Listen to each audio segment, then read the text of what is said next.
Did you know that diet and exercise can have a direct effect on your financial health? Diets, budgets, financial planning, fitness routines. There are so many similarities between your physical health and your financial health. That's why today, as part of our ongoing series brought to you by Capital One on financial well-being, we're interviewing Matt Boyles, author of The Fitter Confident Youniverse, about how fitness can be more inclusive of more people of backgrounds, shades, size, colors, sexual orientations, and genders. Matt is a gay virtual personal trainer from England who helps the G's, the B's, the T's, and the Q guys get strong, love who they are, and feel 20 years younger. Sign me up. You're listening to Queer Money Podcast, episode number 410, and today we're coupling finance and fitness. Hang on to the very end to hear how you might be able to win a free copy of Matt's book, The Fitter Confident Youniverse. Now on with the show. The mission of Queer Money is to financially empower the LGBTQ plus community. Join us in thanking Capital One for supporting that mission. Welcome back, folks, to another episode of the Queer Money Podcast. You've heard the expression, health is wealth. And for a lot of people, that's maybe an innocuous or kind of vague understanding of what that really means. And so, we are also carrying throughout the year this whole idea of financial wellness as one of our themes. So in order to try to bring those two together, understanding financial wellness as well as your health equals wealth, we have invited Matt on the show to share with us some things that he's doing with the clients that he works with to prove that health is wealth. So welcome to the show, Matt. Hi, guys. Thanks so much for having me. Yeah, we're excited to have this discussion. We read your book, like I said, going back and forth and visiting my family in Pennsylvania the other week. And it was very inspiring. And what David just mentioned it to you, but I'll share with the audience. One of the best parts about your book is not only do you have your prescription and your theories on fitness and well-being, but you also include clients that you've worked with and the stories that their stories, which makes it a little bit more personable and real, I think, for people. Yeah. And I'll also add that we have, you do talk about this in the book as well, especially I think for gay men, we have a little bit of a body dysmorphia going on with the way that we think we have to look, right? Mm-hmm. It's almost, for many gay men, it is almost mirroring what we see happening with a lot of young women. So let's dive into this conversation, but let's start off with your approach. So what's the FCY approach to health and fitness? Well, thanks for asking. So FCY stands for Fitter Confident You. So fun fact, actually, I started as a more traditional face-to-face trainer, and I was just called Fitter You then. And then about 6 years ago, when I'd seen some other online trainers take off, and I thought, I think I can do that, but I think I can do it a bit better, obviously. And also I think I can niche, because back then I was working with everyone thinking, if you work with anyone, you can work with everyone. Not true. You fall through the cracks because people don't know who you speak for, who you understand, who you can really deeply help. And so it was when about 6 years ago, I put my flag in the sand and said, I am going to support my amazing LGBTQ plus community, because I'd had a revelation that fitness had changed my life, that I'd found my voice, my confidence, my boundaries. Heck, I even set up a fitness company.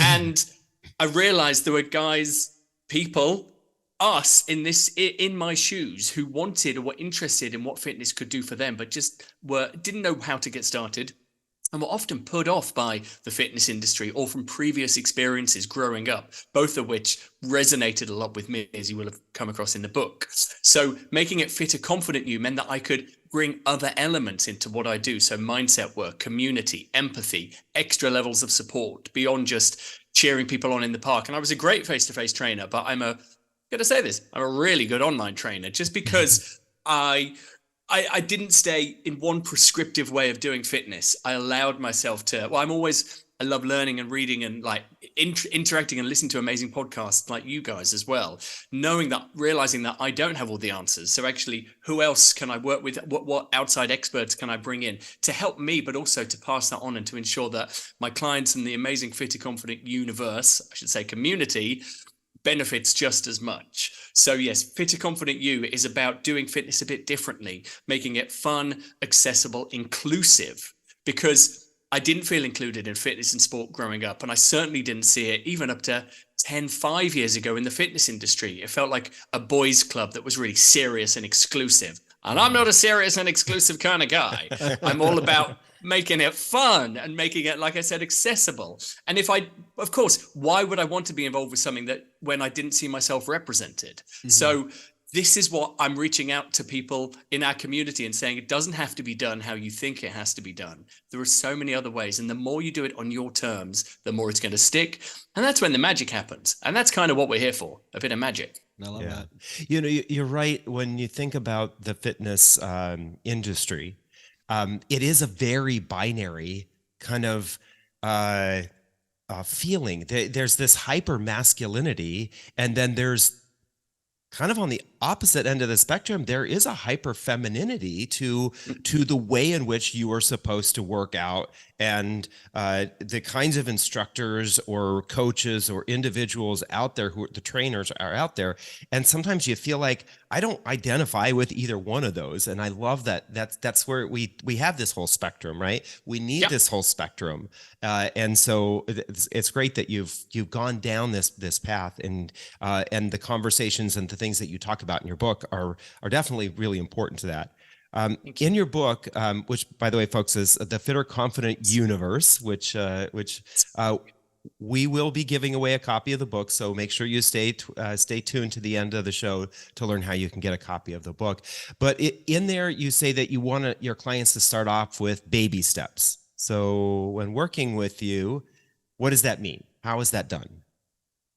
Well, it's going to be different for everyone because everything is personalized. And the more we can personalize and really tailor each client's experience to their situation, previous experience, goals, the better.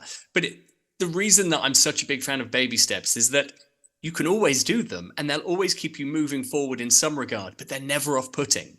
So for a typical client, it might be starting them with just one element. So of course, there's things like workouts, there's nutrition, there's yoga, there's mindset, there's the community, there's the check-in calls. Like, let's not overwhelm people. Clients who come to me, they're busy enough. Everyone is. We've got friends, family, relationships, hobbies. I think that covers everything, but you know what I mean? Work. I forget that W thing. But so everyone is busy enough. This is where people so often go wrong. They're so busy, and then they try to change everything at once and cram every new possible thing into their week. And they just don't have the time, the physical time or the headspace for it. So as opposed to going, right, I'm going to start my fitness regime on Monday. I'm going to get up at 5 a.m. I'm going to journal. Then I'm going to meditate. I'm going to have 6 gallons of water. I'm going to go for a 6-mile run. Like, obviously that's extreme, but people do that. They say everything has to change. With me, let's change one thing. We're human. We're busy enough. We're not very good at multitasking. One thing, get comfortable with that. And that might happen in a few days because people are excited. So they get into the workouts quite quickly. I'm like, okay, things are moving.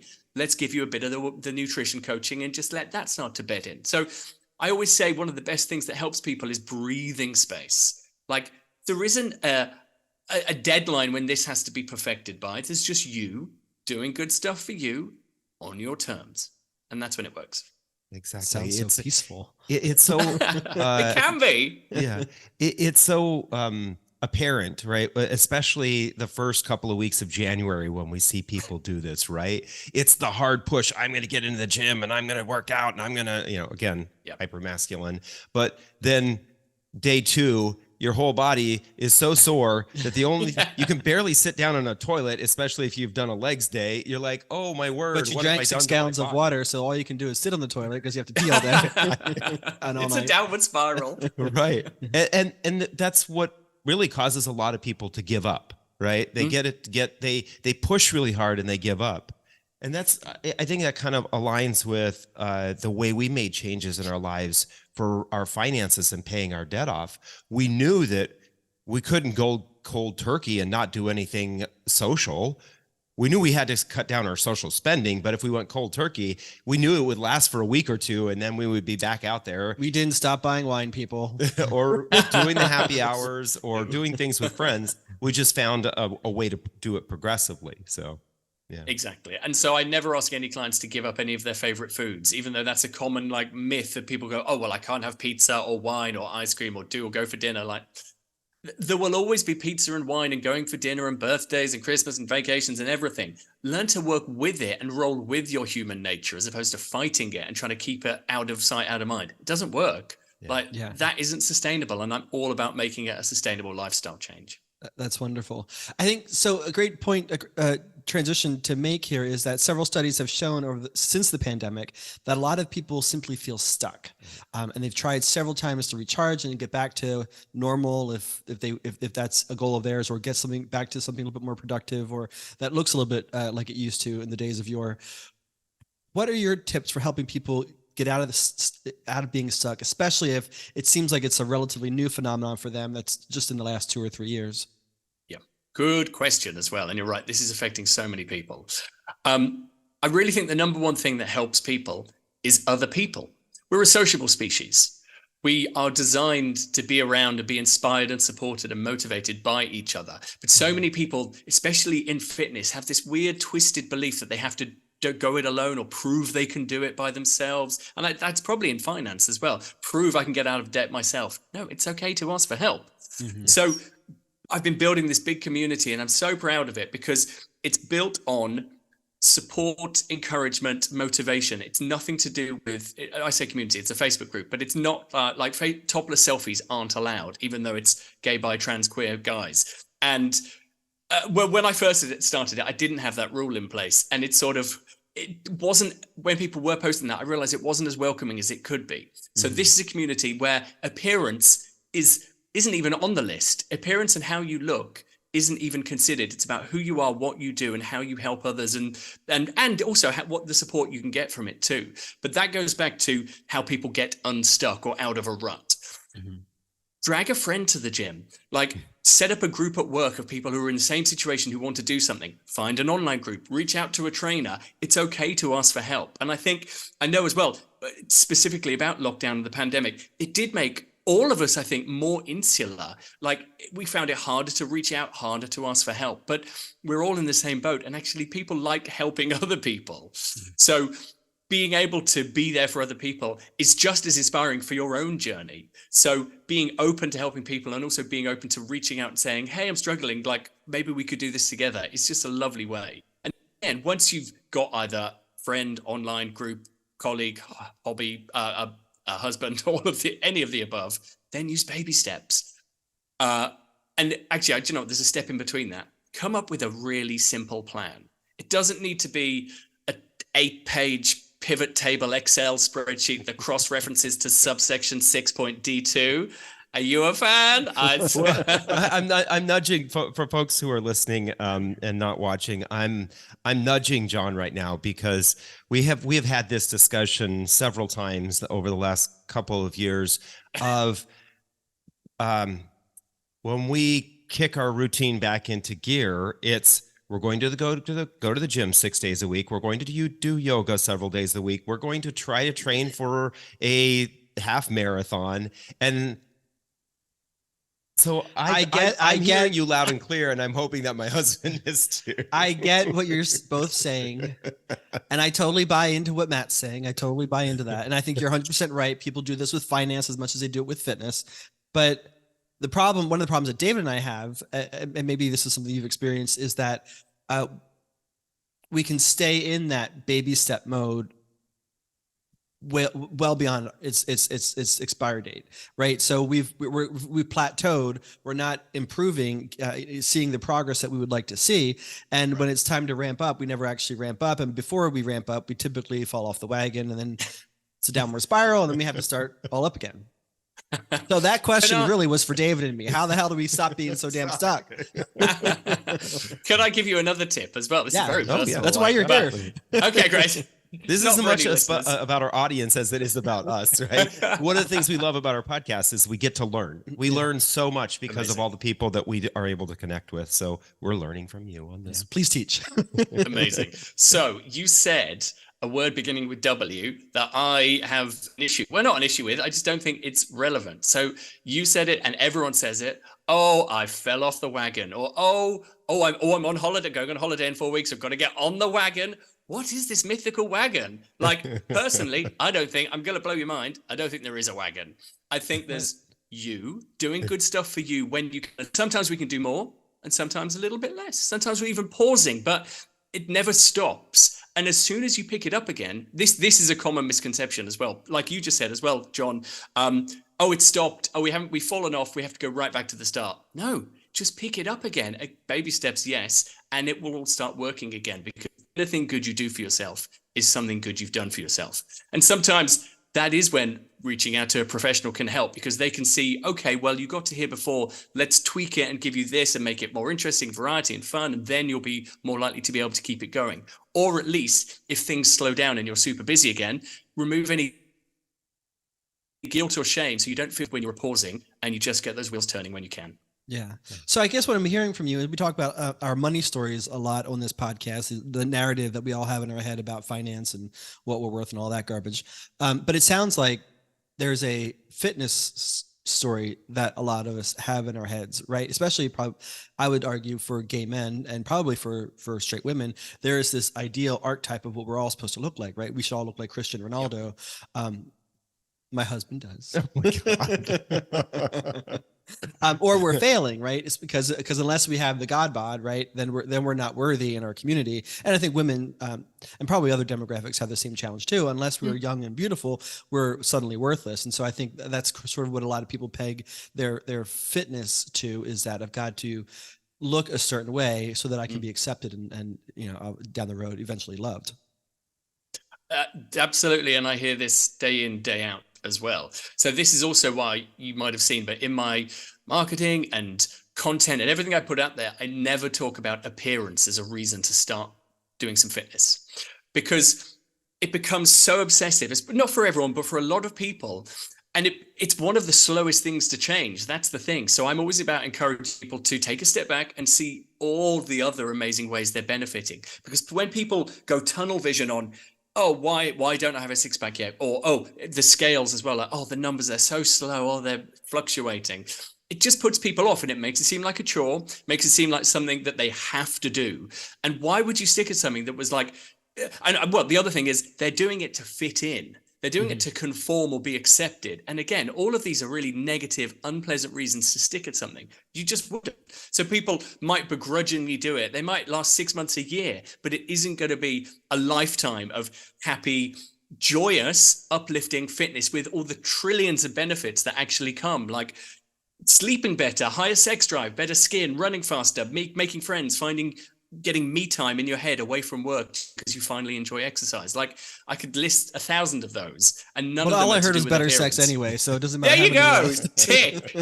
And the thing is, though, that here's the sort of dichotomy of it. When you stop focusing on your appearance and enjoy all the other things, your appearance will change, because double negative, it can't not, because you're doing the work. But then it becomes less important.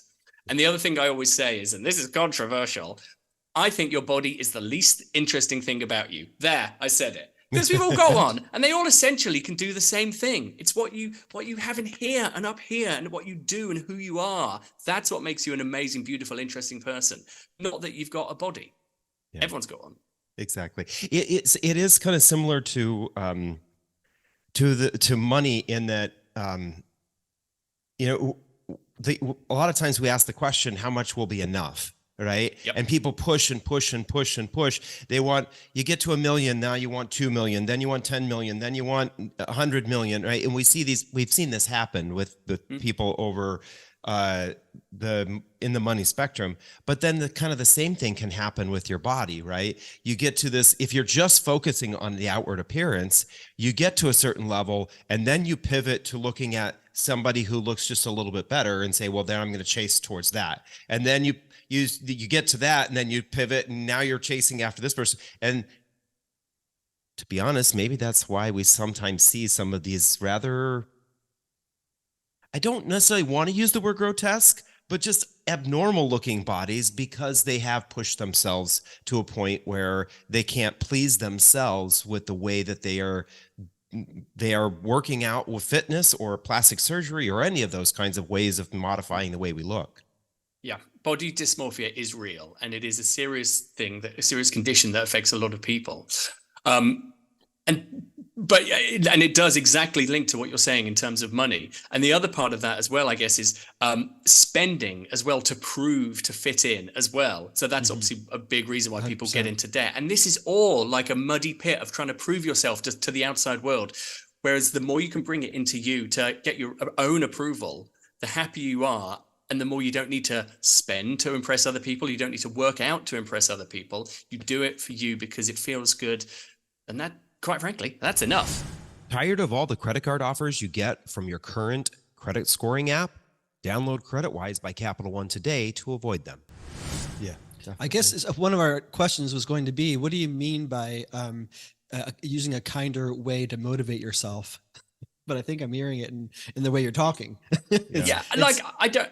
Sorry, go on. I was going to say, it's much more forgivable and expansive than I think what most of us are used to experiencing on the money side as well as the fitness side. Yeah, it's totally that. And we kind of have been trained to, I think, especially as queer folks, we've been trained to self-judge for such a long time in our lives. From growing up and knowing that we're different to entering becoming out and being a part of the queer community and being judged by folks within the queer community because we don't fit into the box that the queer community needs you to fit into to be accepted, whatever part of the queer community you're at. That we can do the exact same thing, and we get into this space of I'm going to judge myself for not doing it right or not doing it the right way, and that's just you'll never win if you keep up that self-judgment. No, and I can totally empathize and understand where it comes from years of being told, even just in the media, that you're a second-class citizen, and growing up, even if you've got the best family and love and friends, network, and all of amazing support, you're still going to come across that at any age. And especially when, like for me, growing up in the 80s in the UK, gay men, as it was, you didn't see any other letters on TV, but the gay men were either predators or really camp game show hosts. So me growing up and knowing that I was, I'm different. Why do I feel different? Why do I want to play with the girls and not play rugby? Like all of these like classic things, but that was literally my journey. And then feeling left out of PE and sport, and like starting to internalize that maybe I'm not as good as other people because that's what you see in the press and that's what you see on TV. And then you hear people talking about it and you sort of, your own worth to a certain extent, but growing up as a child, as a teenager, when you're hearing these things, of course, it's going to undermine you, your self-confidence, your self-esteem. So it's no wonder that we can often deprioritize ourselves in terms of, or at least think the only way we can prioritize our health, fitness, wealth is by doing it for other people to go back up in their eyes, in their estimation. And it's so sad. And this is why, building a really safe, secure community was really important to me. Also, why working with my community, it's shorthand. When you work if you're gay and you work with a gay trainer or bi and with a bi trainer or just someone who gets you in your community, it's a safe understanding that you don't need to come out. Because I get you. You don't need to. If you say partner, I'm not going to say, "Oh, your wife." I'm like, it might be a wife. That's up to you. But I have that knowledge and that innate empathy that you don't need to come out. You are safe with me, and that's why I'm so grateful that it does work so well, and I reach and get to support so many amazing clients all around the world. Nice. Yeah. I'm going to take, based on what we were just talking about there and what you're saying, I'm going to take a slight detour off what we were normally going to talk about, but I'm curious about, you mentioned the 80s and gay men, and I'm curious what your thoughts are on the impact the HIV and AIDS crisis had on gay men feeling like they needed to look a certain way so as to not be judged. Or look sickly. Yes. Yeah. Yeah. Yeah. I mean, I think that is what is still happening now in our community is still a sort of a hangover of that effect of as well of proving your as we touched on a few times, hyper masculine, like straight acting, but also huge and fit, although maybe not be healthy. But like the more you can go to these extremes to sort of show the outside world how strong and fit you are, well, that their shorthand is, oh, well, he couldn't possibly be ill in any way. Right. Look at how he looks there. It's, sorry, I just forgot what I was going to say. That's okay. Oh God. I'm having a total brain fart. Sorry. No worries. That's Take a deep fine. breath. We can clip this. It's okay. Okay, good. Hold on. Go on. And where you were at is fine. If you don't want to take it any further, that's fine with us. Oh, yes. Hold on. It's coming back. I was going to say about, because I was a child, but I was scared and yeah, no, okay. I'm good. So leave a gap. And growing up as well as a child, I didn't read everything in detail of what was going on, but it still informed me as I was growing up. And as certainly into my teens and my early 20s, like I too internalized this desire, this fear that I had to present to the world in this super straight way, in this super masculine way, that I was straight, straight acting, and I was gay, but I wasn't that gay. And I really hate that I thought like that, and that I felt that was the only way for me to be. And thankfully I've come through that, and I'm delighted to be gay, queer, the best ally to my trans siblings, like the biggest supporter of my community. And like, speaking honestly, it does take quite a bit of courage to put myself out there continually, to like stand up, as you guys have done exactly the same to do with finance as well, and like building a community and saying, we are going to help people. We're going to show people the way that it doesn't have to be done how it's always been done. But equally, my community gives me that strength as well. And people who are taking those baby steps and feeling better and realizing, oh, we can feel different. We don't have to do things how the past says it should be done. And also like the stereotypical cliched elements of our community say it should be done. We can do it our way. And that's when we win. It's when we all win. Yeah, exactly.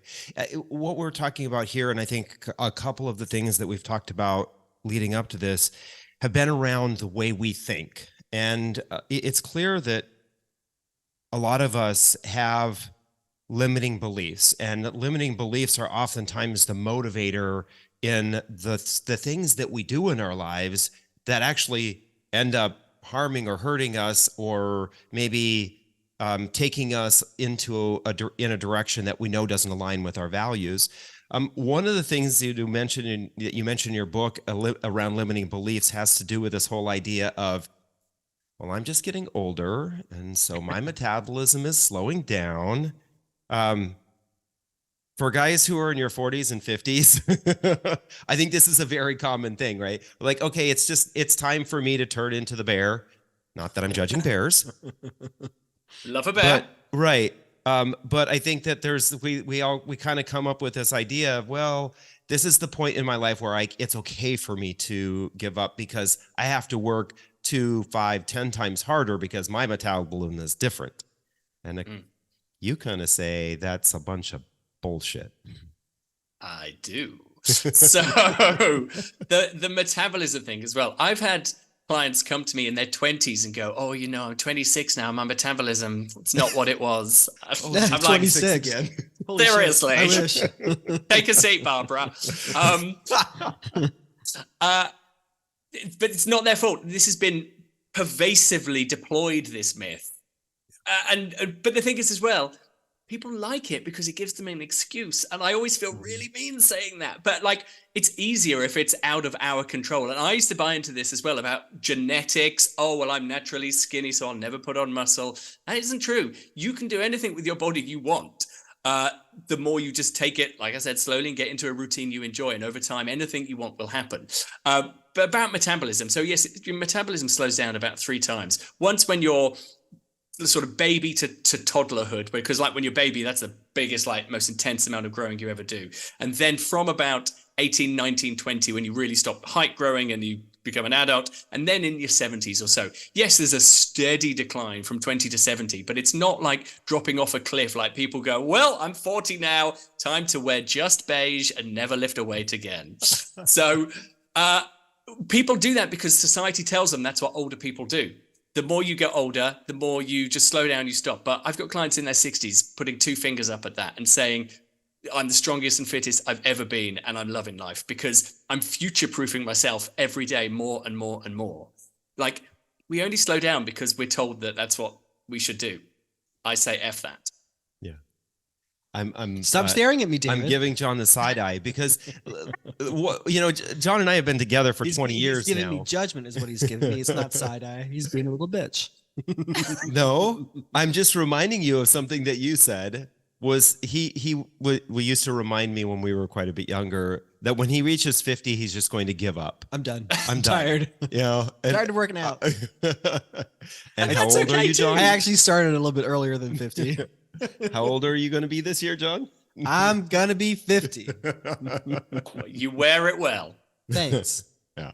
So we do have to give ourselves some tough love sometimes when it comes to these limiting beliefs that we have, right? Yes.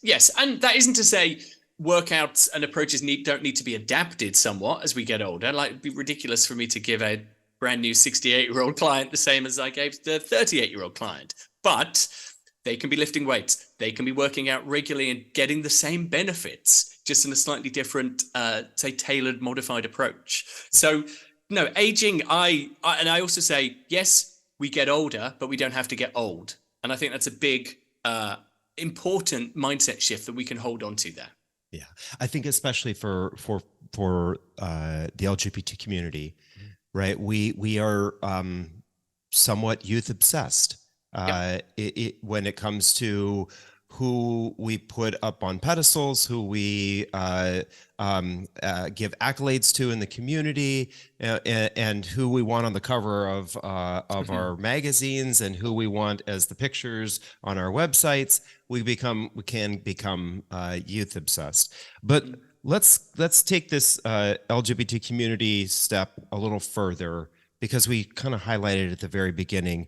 You have some strong-held beliefs about why it is that LGBTQ folks need fitness that is different than what we generally see provided.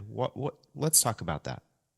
So, at its core, the physical elements basically are the same, though, and that's actually where a lot of straight people who might see my adverts definitely always seem to have a problem. Like, oh, why do gay people need, like, they're always commenting with trolling comments. I don't know why they're seeing them. The algorithm's messing up. They shouldn't be seeing my adverts.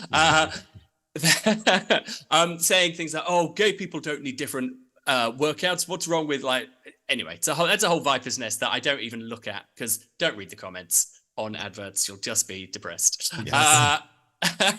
Like, if someone wants to work with me, they'll be smart enough to click the link and come through to my website.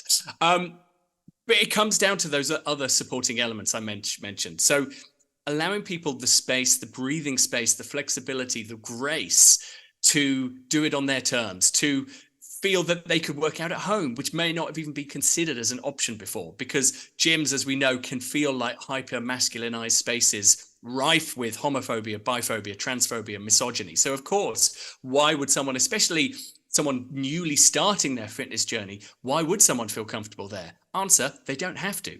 And I'm comfortable in any gym now, but I do remember walking into gyms and feeling like, oh, this isn't my space. I don't belong here. I don't feel represented. I'm not welcomed. So just saying to people I work with, the community, you don't have to do it like that. This is about giving everyone the flexibility to help them see that there's always a path forward, and it doesn't have to be the traditional one. So the physical elements are ultimately the same. A body is a body, as I said. And, like, obviously when I work with trans clients, that's slightly different, along with the nutrition, depending on assigned male at birth or assigned female at birth. But ultimately, helping people get moving and enjoy finding the joy in movement, and helping them slot it into their weeks is what I'm really good at. Helping people discover that these baby steps, and I'm going to bang on about them again, are really where it's at. And it isn't about getting you to love fitness as much as I do, but you might give it a chance. But allowing it, like opening the door a crack and letting that light into your life, and just seeing, Oh, actually, yeah, this is unexpected. This is something that is really helping me. Oh, and I made new friends, and I found an online community that supports me, and I can talk about other issues in a different way. Like, it just it sort of just gives people that permission that they can do it how works for them. And like I said, it's a safe space. There's shorthand that no one needs to come out. Everyone knows who we all are within the communities that I've built, and it just makes it easier because it doesn't need to be complicated or stressful, but I know it feels like that from the outside. Yeah, definitely. Yeah, I grew up very skinny. I was the one who believed that I could never put the muscle on, and it wasn't until I did have kind of somewhat of a support group, some guys that were some gay friends of mine who we started doing the gym together because we started to feel like, okay, we were there for each other, right? And we were focused on each other rather than the meatheads at the gym who are the kinds of guys who probably called us fags when we were growing up in high school, right? And so we just needed something to help us feel like it was a little bit more of a safe space. And I definitely changed that. It's kind of gone back to, well, no, I'm not skinny anymore, but anyway. You still look like Captain America to me. Oh, thank you. So what are there tools or things that we can use? You mentioned one in the book called Streaks. What kind of tools can we use or should we be using to help us maybe with these baby steps or to get rid of some of these limiting beliefs that we have? So Streaks is great. So it's a habit-based app that just all you do is program in one habit you want to do every day or on a different regular basis. And it just reminds you. And it's that human nature of wanting to tick it off and get all your ticks and get the 7 ticks at the end of the week that really helps people. A really simple thing that I always recommend is get a reusable water bottle. Now, most people aren't drinking enough water, and it's such a simple way to make your body work more efficiently, give you more energy, give you better mental acuity as well. So give you that focus. A lot of people, if they're feeling tired in the afternoon, a large glass of water will sort that out. Another top tip that I always recommend is take a large glass of water to bed. Obviously, if you drink it in the night, that's fine. But ideally, when you wake up first thing in the morning, make a pact with yourself that you will drink it before you leave the bedroom, because that will wake you up so much faster. You've been dehydrating for 8+ hours. Your body is crying out for hydration.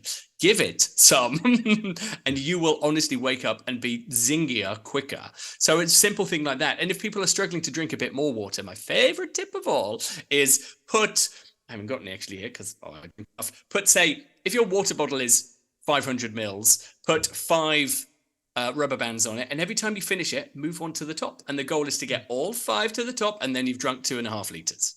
Wow, like simple little hacks like that. I hate that word, but simple little tips like that are fun and gamify it as well. And that's what the Streaks app does as well. And I'm all about making it fun, making it accessible. A lot of I make as well for my clients a wall chart as well with different things they can just tick off. Some people take it further and so mine just has say workouts, nutrition, water, and they just tick it off for the first few weeks. And it's a great way to embed it and habits going.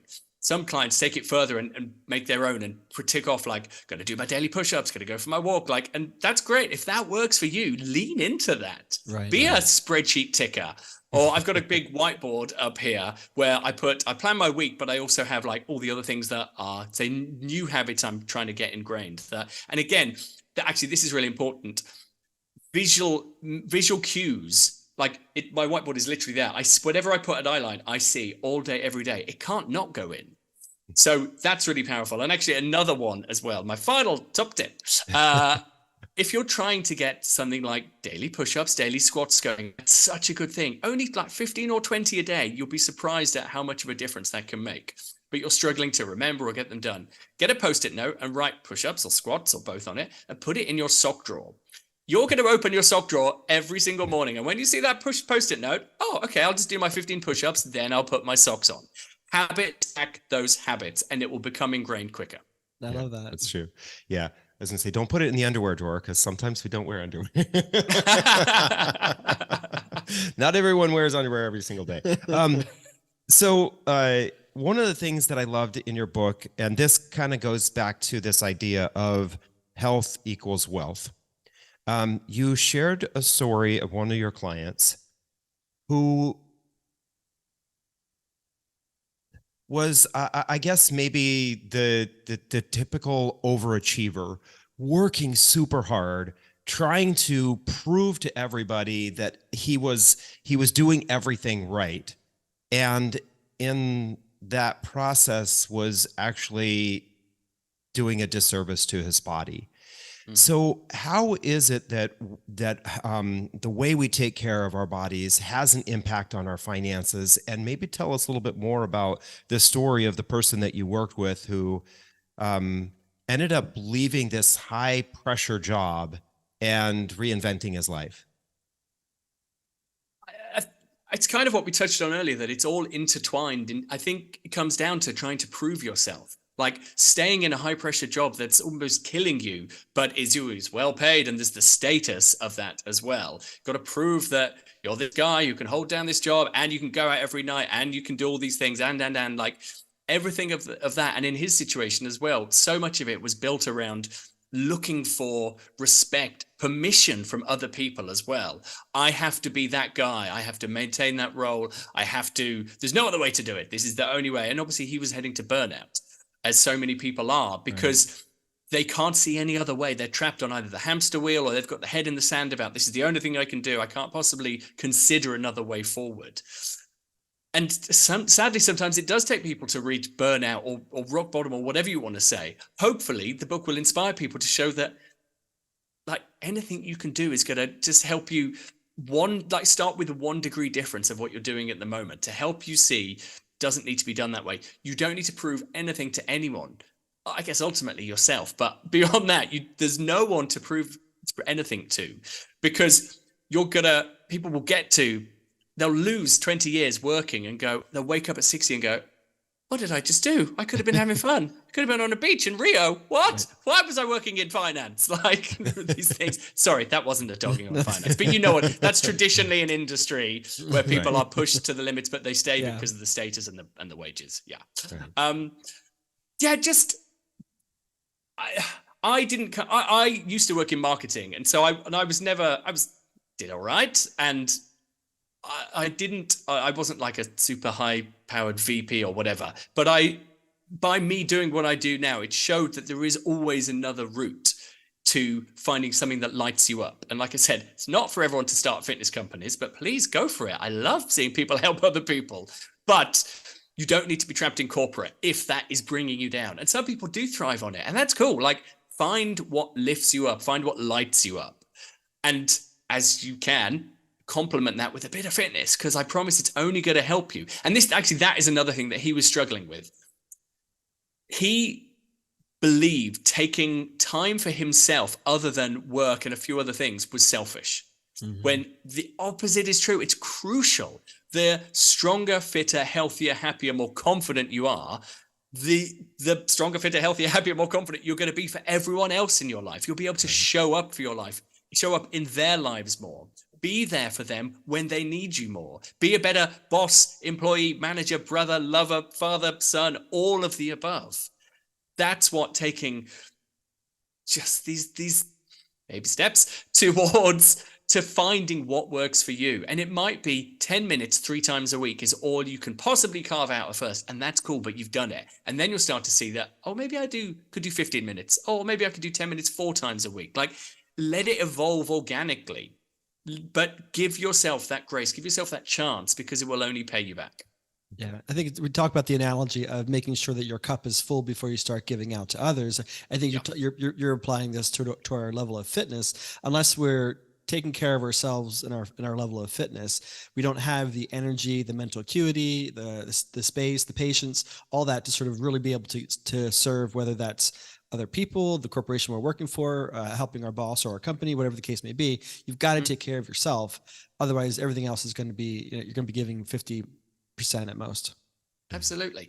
And on a practical note, you'll be ill less. You'll have a stronger immune system. So you literally will be able to do more of what you love for longer and be better at it. Like, Exactly. there are no downsides to this. And that ties directly to the financial side, right? You're not as sick as often. You don't have to take sick days. You don't have to go to the doctors. You don't have to use your HSA all the time. There's a lot of options for you to be able to manage your money, both from the fitness perspective as well as the financial perspective. Yeah, definitely. Well, this is a conversation I know we could go on and on and on and on about. There's a lot of great points you've covered.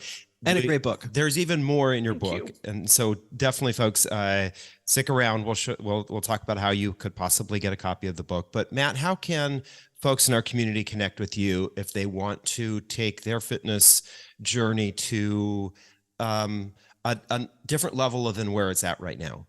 Oh, well, thank you.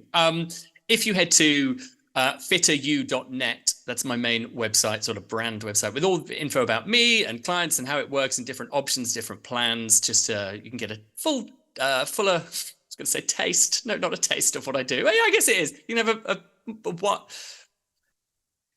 Go to my website and you'll be able to find all the lovely ways you can work together with me and some other lovely things, including info on the book as well, and my retreat as well, which is exciting. And that's fitteryou.net. And then awesome. Over on socials, it's FitterYou Global on Instagram, Twitter, and Facebook. Nice. Very yeah, cool. and that's where we connected with you first, was on Twitter, and definitely you share a lot of information on what you're learning and what you're doing with your clients. So we appreciate that.